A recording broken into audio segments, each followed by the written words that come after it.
Hello everyone, আসসালামু আলাইকুম। শুভ সকাল সবাইকে। আমি সকাল সকাল একটা লোভনীয় ভর্তার রেসিপি নিয়ে আসলাম আপনাদের সামনে।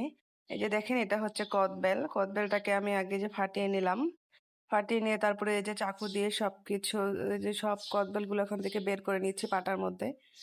সবগুলা পাটার মধ্যে বের করে নিয়ে যেখানে দেখেন কাঁচা তেঁতুল দিয়েছি, এই যে কাঁচা তেঁতুলগুলো থেতলে নিচ্ছি। থেতলে নেওয়ার পরে হচ্ছে এখানে এই যে কাঁচা মরিচ দিয়ে দিব, কাঁচা মরিচ আর লবণ।